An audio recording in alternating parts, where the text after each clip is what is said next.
Richa Ghosh is not someone who should average 27, but there are reasons for that. One is her fast starts down the order, despite averaging 34 in the WPL. But another is Ghosh is all or nothing. Dots or sixes. Her 17th, 18th and 19th balls today were dots. She was set, trying to score, but she just doesn't really pick the gaps. And that will happen again later. This time she decides, well, I better just clear their heads. And once she does that, she goes from dots to demon. But if hers was an incredible innings, and it was, what about Nadine de Klerk? Before today, she had 17 sixes in all of her 123 international matches. This innings she hit 5, and she won the battle of the lower order. Richa Ghosh just played one of the greatest innings by a number 8 ever, and she still wasn't the best number 8 knock in her own match. Richa Ghosh usually scores quick to begin her innings. Only Ash Gardner is better at it. And being it faster than a run a ball while starting a women's ODI knock is quite a thing. But both of those players have a reason for that. They are there to hit, and are probably way too talented to be batting where they are. So at times they have just become hitters, where in truth they could have been of more use than that. For Ghosh, it seems to have stunted her game a little bit. Her strike rotation is nearly non-existent. She either blocks the ball or tries to whack it. All or nothing. This is an extraordinary dots to sixes graph. It shows almost no ability to rotate the strike, and she only gets twos when they are really easy to take. And she has a slight bump on boundary fours.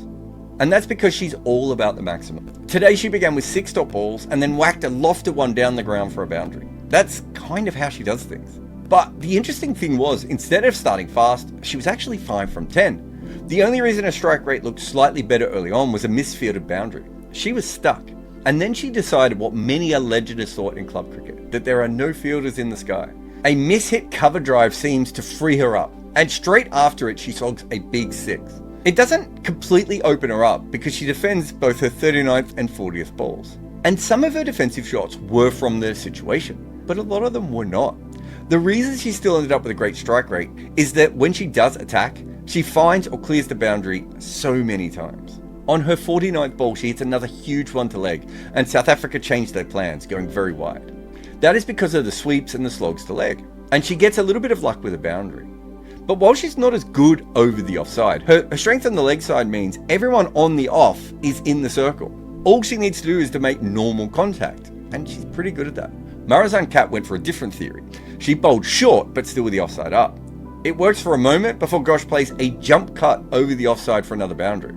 There isn't a lot of power in this shot, but it doesn't have to be, because all the hits to the leg side have warped her field. And I also think she's very good at keeping an eye on where the players are, because at one stage they had a backward point in very close, maybe to keep her on strike because of all the dot balls. But perhaps noticing that, she reverse sweeps, and the fielder is just too close.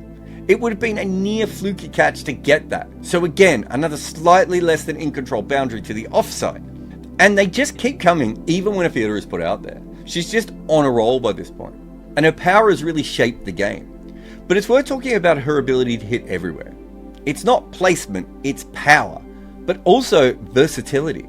She showed dab sweeps, slog sweeps, heaves down the ground, cover drives, cuts, slashes, and a reverse sweep.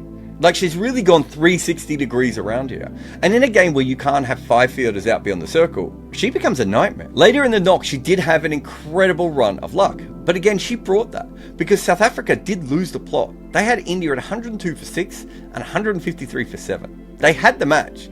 And then Ghosh went and won it. Except that's what Nadine de Klerk did.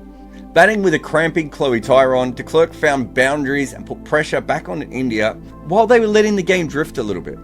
But when the run rate got out of hand, she just swallowed it up on her own. They didn't even need the entire 50 overs, and at one stage it looked like they were way behind the rate.